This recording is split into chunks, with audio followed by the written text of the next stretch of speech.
إله إلا الله وحده لا شريك له ونشهد أن محمدا عبده ورسوله. أما بعد، السلام عليكم ورحمة الله وبركاته. از نام حضار محترم، از نام داملاها، قاریها، راجیها، مهمانایی که به خاطر شرکت در توی سنتی برادرمون با کریم به خاندانش خدا رنجه فرموده‌اند، صاحب محفل عبدالکریم جان شهبشه محترم غریب شورا به خاطر این امر خیر، به خاطر احیای سنت پیامبر صلی الله علیه و سلم تبریک و تهنیت میگوییم و از درگاه خداوند متعال مسئلت آن را داریم که پروردگار به این خاندان یک دخترک صالحه و نیک قدم وارد سازد و خداوند از دامان عید نوجوان فرزندای صالح صالحه، عالم عالمه، محب و محبه به دنیا بیارد. خدا کنه که ما و شما که پدرها هستیم الحمدلله فرزند داریم، اکثرمون دختر داریم. پروردگار غیرت و حمیت برامون عنایت فرماید که در تعلیم و تربیت دخترهای خود کوشا باشیم که وقتی که دختر شوهر دادیم و خاندان شوهر نور و صفا برند، رحمت برند. واقعا امروز ماده شده است، عادت شده است همین در جهاز به همدیگر سبقت کردن تا به حدی که همین قیام بوده است که همین یک ماشین دیگه حرکت کنن، خرید ماشین تمام دیگه جهاز رو آماده میکنن، در صورتی که متاسفانه در بسیاری موارد میبینید همه چیز داره، اما دختر آداب ندارد، اخلاق ندارد، تحمیل ندارد، گپگردان است، احترام شوهر به جا نمیاره، احترام خسر خشتامان به جا نمیاره. امروز بانگ اشتراک میزنن در چند گوشه و اطراف، در همه جا که طلاق زیاد شده است، خانواده زیاد شده است، کودکان زنده یتیم میشوند.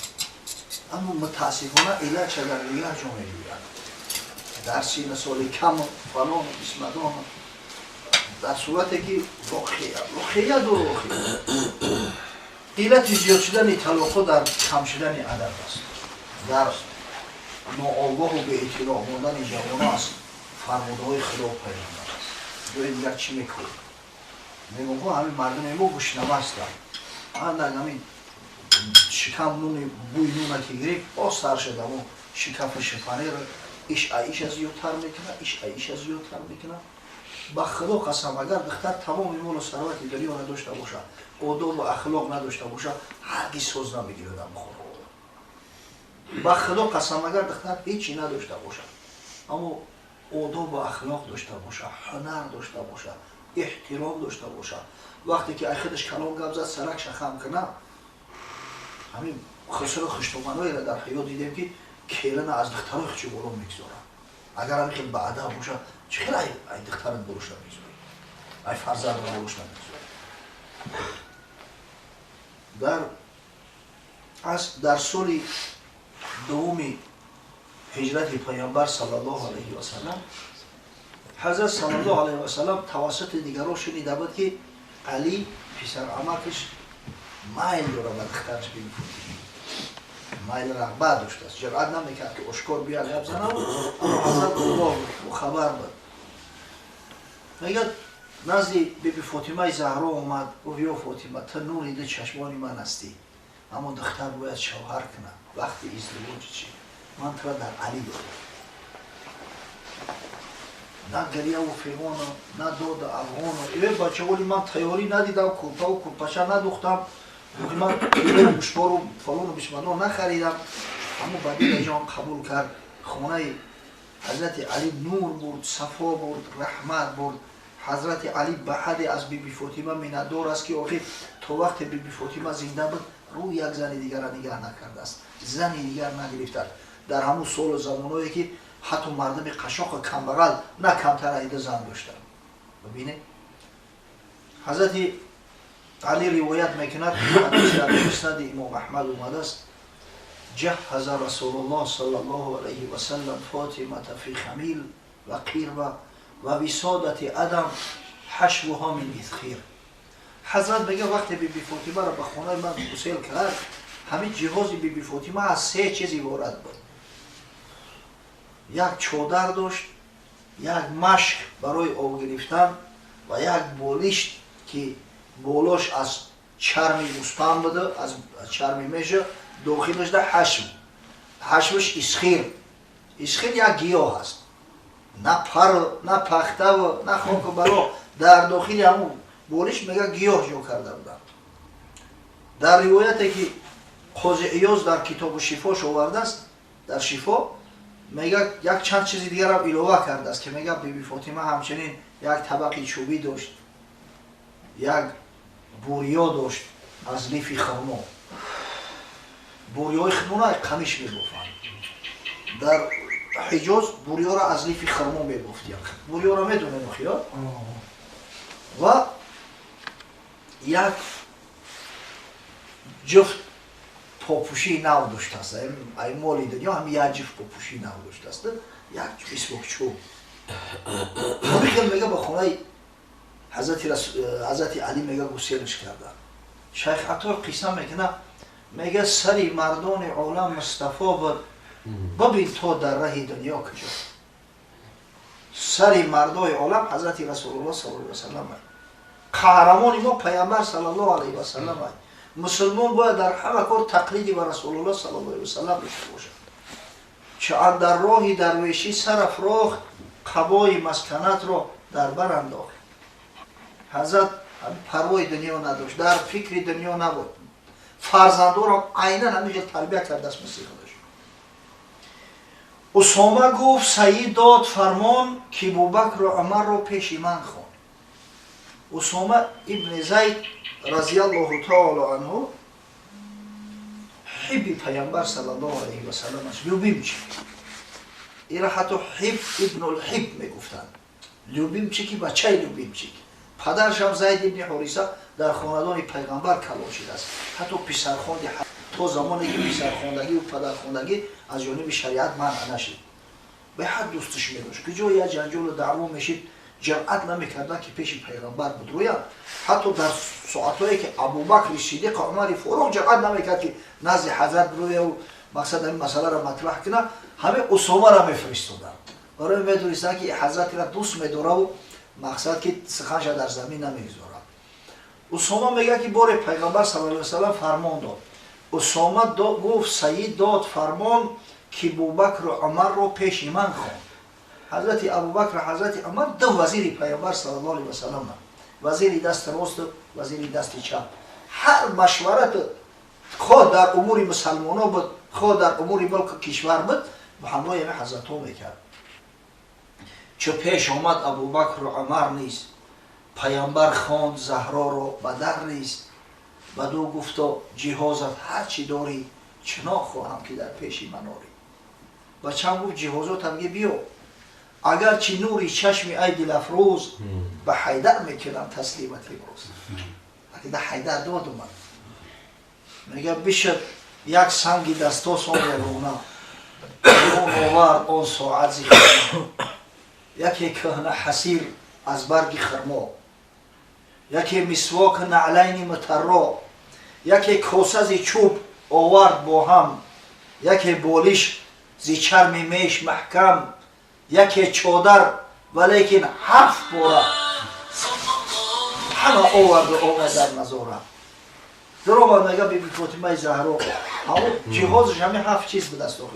چادرش از رحمتی مادرش میراث 7 پارگی داشته است. پیامبر خواجه انواع و اجناس با گردن بر نهاد آن سنگی دستاست. دست و سنگ بچه ها نمیدونن، نگی سیر سولوی کلگاه میدونن، مخصوص یک آسیوبه که دستی و تابش میدادن، ولی هم دوبلو یا چیرانیشون دستاست، یک کمپیر قطعی مسافت هر دشاوی دستاست دا ارد کردیست یعنی، ارد کردیست یعنی گندمه. یا مش دمش جو یا گندمه میگرفتن ارد میکردن، یکان توبگی میکردن. سنگی دستاست میگن میرن. حضرت میگن سنگی دستاست سری حلقه کرد. ابوبکر حسیر آنگاه برداشت، عمر بالش گرفته راه برداشت. حضرت ابوبکر صدیق بوریا را کلولک تای کش کرد، حضرت عمر بالش نگرفت. پس آنگاه فاطمه دختی پیامبر به سر اندر کشید آن کهنه چادر، پس آن نعلین را در پای خود بست، پس آن مسواک را بگرفت در دست. بیبی فاطمه میگه خشه آرا و تارا داده که مسواک چوبکش گرفت، کفشکاش پوشیده، چوده را در سرش کشید. اسامه گفت من آن کاسه آنگاه گرفتم در کف برداشتیم رو.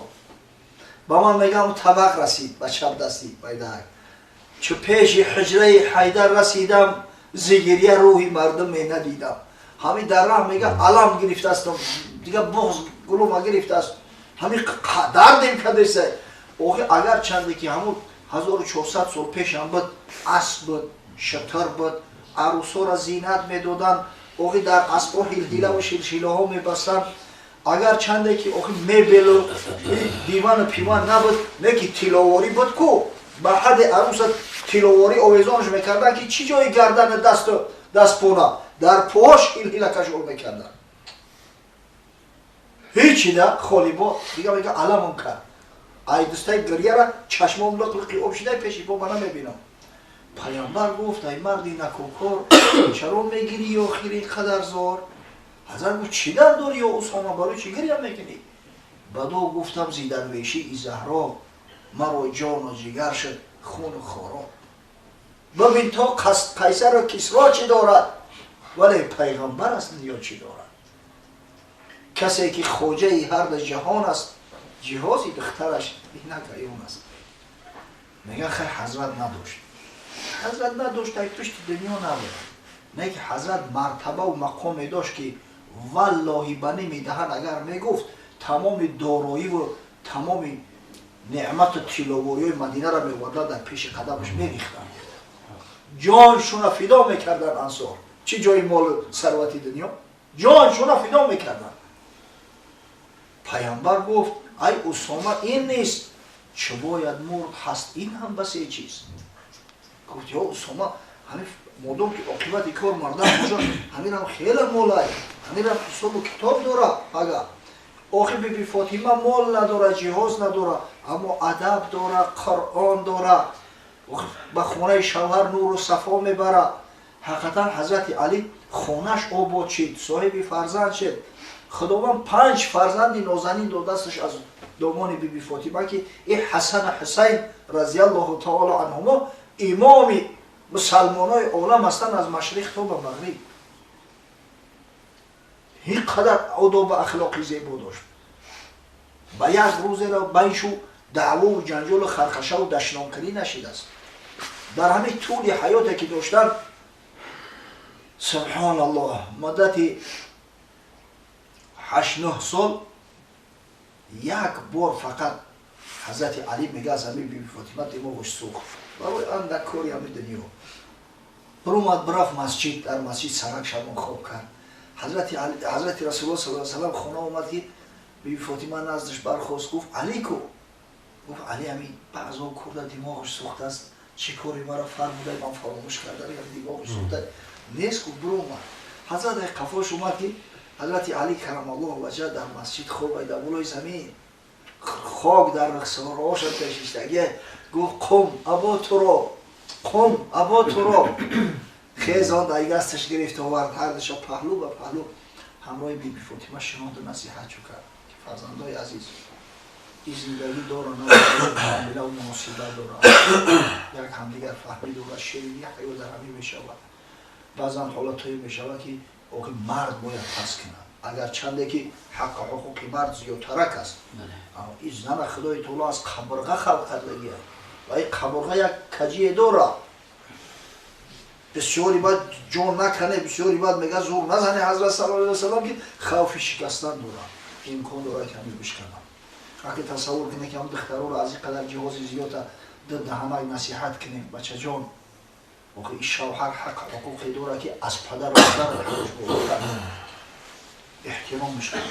اگر میخوایی که ما است خشنود باشه خدای تا است خشنود باشه پیغمبر در عالم برزخ است خشنود باشه حق حقوق شوهر را بدون. شوهر برای طرف محبوب ترین شخص باید باشه مهربان ترین شخص باشه عزیزترین شخص باشه حق حقوقش از همه بالاتره.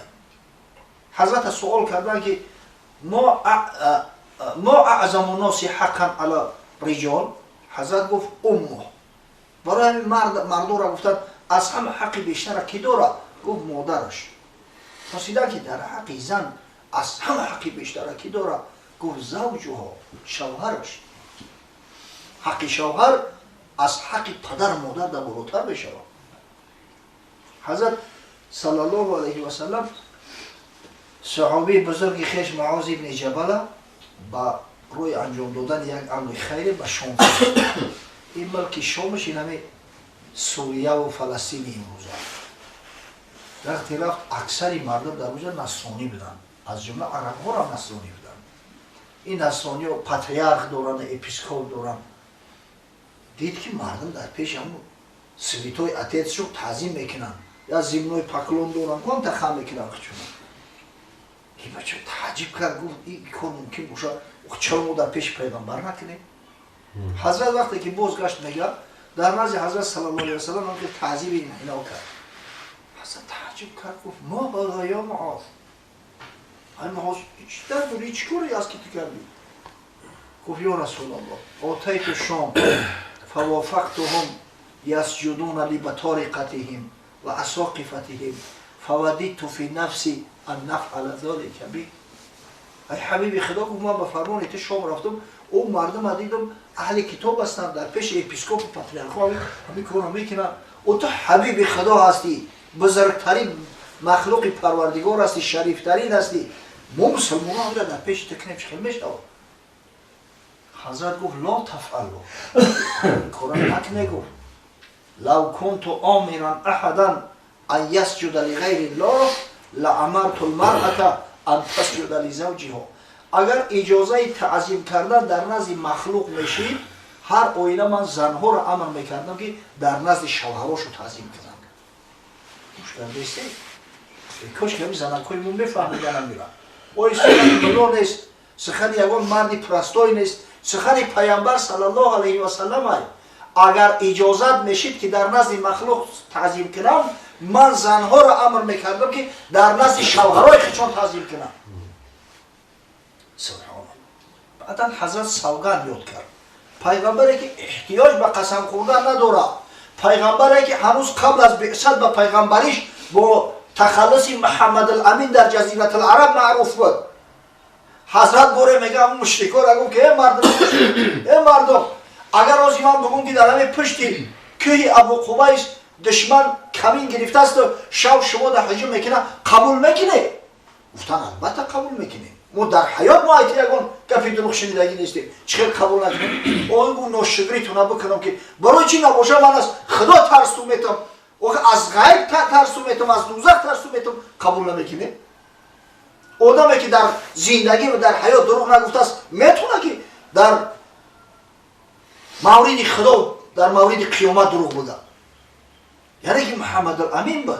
با وجود یا حضرت به خاطر آن که ما و شما امتو درک کنیم که کار تا کدام درجه را جیدی است، حضرت قسم یاد کرد والذی نفس محمد بیده، قسم به خدایی که جان محمد در قبضه قدرت اوست. لا تؤدي المرأة حق ربها حتی تؤدي حق زوجها. تا زمانی که زن حقی شوهرش ادا نکنه، هرگز حقی خدا را ادا کردن نمیتونه. الله، این گپ ها کجا شده است؟ این رفتار و کردارهای ما کجا شده است؟ کسی که زنگ میزنه داملا همین زنه که گفتم که اگر همین ای خونه ببروی به اجازت من 3 طلاق برو دست خیلیش کنم، سری دیرم که چکارش میکنی؟ باید تش میگه که خاکی بیچورک چکو کنه این نشگری ختم شود. گفتم من بیچورکتم. بدبخت یکم تی لعنتی که برای کار اندک 3 طلاق تعلیق میکنی و بدبخت دیگه زنت ای که خونش بسوزه، نه ای تو میترسه که شوهرشی، نه از مردم شرم داره نه از خدا میبروید. ای سرت بونه بیچورک هم تنی میکنه. سبحان الله. در عهد پیامبر صلی الله علیه و سلم در مدینه منوره یک مرد خدا قصد سفر شام داشته است، تاجر بوده است. زنش میگه تو اومدن من خونه نمیگه اگر برودی طلاق، اگر برودی 3 طلاق، نه، همین امر میکنه که تو اومدن من خونه نبرو. از من چند میگذره او سفرهای پیش بسیار دراز مدت بودن، در اسب شتر خر میرفتن مردم، بعضیش پیاده میرفت. ماها میگذشت تا میرفتن تجارت میکردن و می اومدن. پدری همین زن بیمار میشود. یک دختر بود است در مویده. میگه توسط محرمش حضرت صلی الله علیه و سلم در مراجعت میکنن که یا رسول الله اجازه هست که همین زن برای پدرش خبر بگیره. پدر شوهرش گفته است که تو اومدن و خونه نبرو. حضرت گفت اطیع زوجک، شوهرت اطاعت که نبرو. چند روز پس پدر میبره جنازه شد. باز آدم میفرسته یا رسول الله لااقل اجازه هست که من همین موده خونه که پدر من خلم ببینم و خیلی تسکین بگیرم. حضرت باز تکرار کرد اطیع زوجک، شوهرت اطاعت کن. پدرم میبرن گور چوب میکنن. چند مدت میگذرن. یک روز حضرت میبینن نزدیکای همون زنکم دیگه برای براش بشارت کرد این الله قد غفر لابیها بطاعتها لزوجها. خداوند گناههای پدرش بخشید. خداوند پدرش یک بنده مکرم قبول کرد به خاطر اطاعت یعنی زن ای شوهرش. نگفت است اگر ببروی سه طلاق، گفت است تو اومدن ای خونه نبرو. این 100 طلاق در گردنش آویزان میکنن و میرم پشارش نمیبره و میرم. آدم و اخلاق پس شده است متاسف و بچه ها را بچه های بی‌تمیز نخواهید. بچه ها را حتی زنه کاری آیا را میکنن. بچه ها را متاسفانه از کوچه آدم و اخلاق نگذشتیان. همون یک زمانی بود که جمع میشیدن الحمدلله از بالای منبر استفاده میشیدن خیلی طلاق کمتر شده بود. میگه باز با بند و بستی شروع شده. اما ما و شما پدران موقع صاحب درک او فرزندو هستیم که فرزندو را باید نصیحت کنیم.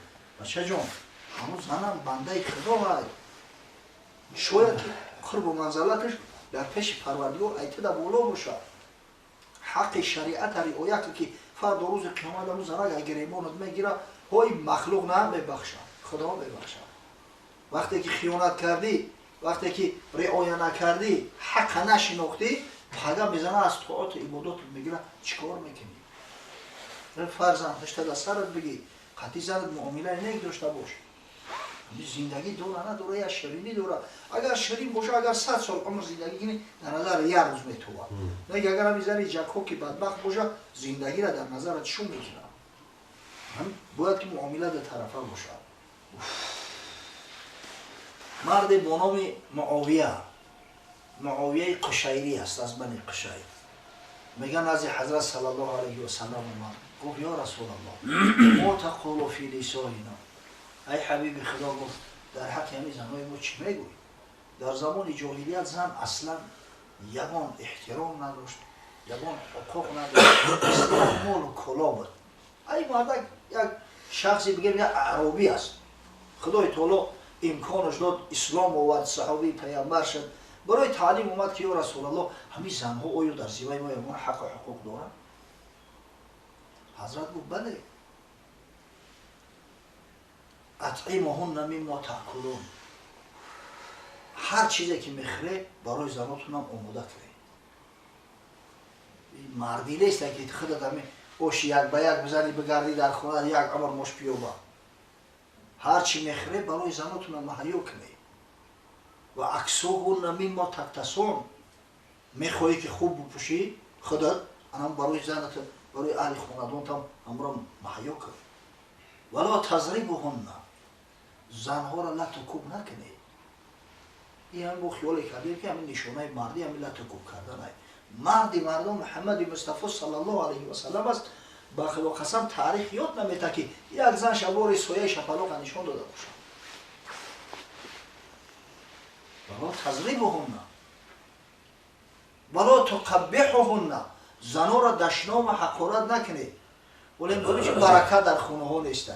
مرده که کلون ریشدار یک حقارت بعد گوشی خود شنیدیم نعوذ بالله همشیره تفرم اراد در گل توی مرده که توی مسلمان ایست او بیزن تای یا ما حقارت عروسی یا پاشامه او مختش دیگه دیگه بدبخت زنی خچه هم تاری حقارت میکنه اوخی مادر او برای ترم مادر شیده حرمت مسحراتش حرمت مسحرات ابدی است. مر ای عروس تکی تو مقصد یک مرده که کلون است فرزندان چی عبرت میگیرن. نه چیزا فراموش نکنید. همین زنی که به دشنام قباحت از عروسیش عادت کرد، به لطکوب عادت کرد، تو دشنامش نتی تو لط کمش نتی میگم تا نمیگیرم. خوب در ذهن تو داشته باشه بچه ها. همین مرده که باید ایما و اشارهش هم زنک بفهمه که همین نسترینش هسته یا نیسته، خطش گپ زده میشه و یا نمیشه. با ایما و اشاره همین سواره خوب هم ببینه در بلوی اسب حاجت با قمچین کردن نیسته، اما اسب حالا که همین یک اشاره پاهای دستای با یک کشیدن خودش میفهمه که همین صاحبم چی میخواهم. آخه این زنک انسان های عقل داره، عقلش های عقل اسب در خیلی از یوتاره که تو مردک باش او زنی خونه میشه. همون رعایت کردن در کل برادری عزیز.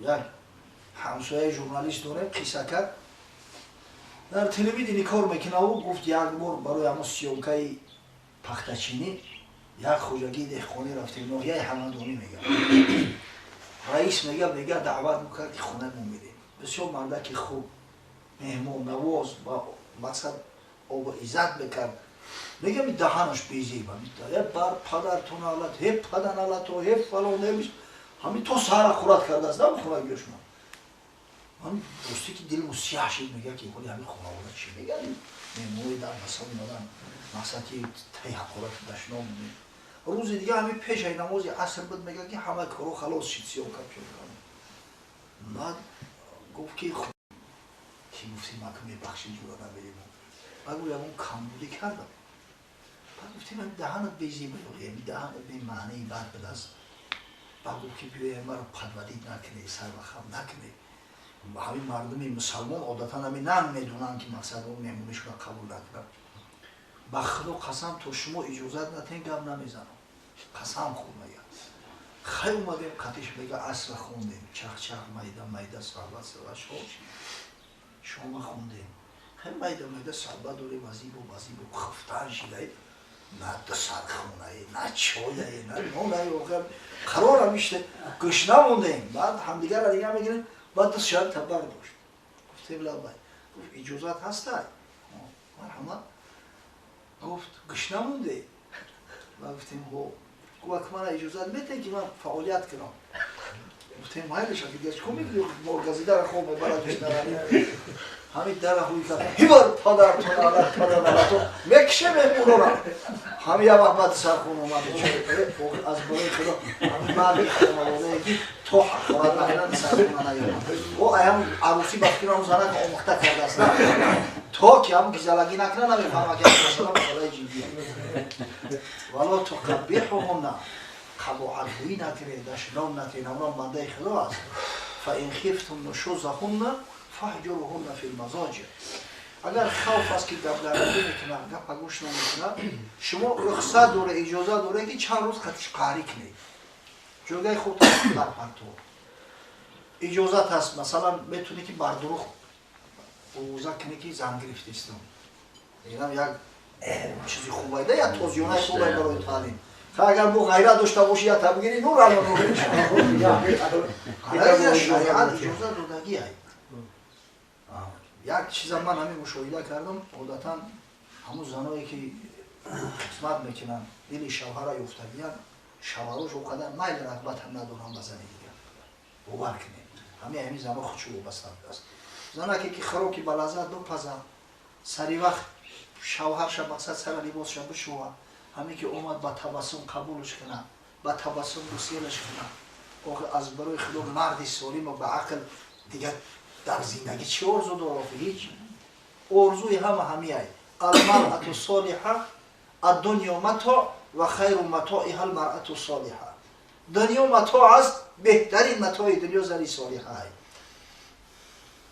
این را ببینید زنی صالحه را کسی خدای تعالی رزق و روزیش داده باشه در نصف دیدش علاقه کمکش کردن بیاید خدا کنه که غالب شوی ما را میخواد صاحب زنی صالحه بگردن از دومانش فرزندای صالحه به دنیا بیاره خداوند غیرتش بده که اما حقوقی را که شریعت غرای محمدی در ذمه‌اش گذاشته است انجام بده و خداوند عروسشان با غیرت کنه عروسی با تقوا و عروسی مقصد که با شرافت و با کرامت мастура ба хонадон ворид соза ки ҳурмати эҳтироми шавҳара ба ҷо биёра, ҳурмати эҳтироми падару модару шавҳара ба ҷо биёра. Парвардигоро умед ба раҳмату шафқати ту дорем. Аз домони иду навҷавон фарзандои солиҳа солиҳа олима олимаву қориҳову муҳибои худову пайғамбар ба дунё биёр. худовандо тӯйҳои никоҳиро ки тибқи суннати дастури ҳабибат муҳаммад саллаллоҳу алайҳи васалам баргузор мегарданд, сабаби решакан шудани фисқу фасод, ҳарому зино дар ҷомеа қарор деҳ, сабаби зиёд гаштани фарзандои ҳалолзодаи ҷомеа аст.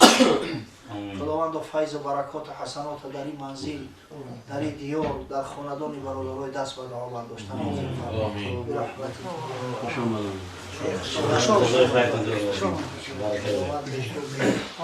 дар маҳфилму авқота гирем шо хӯрдан биги бачо дигар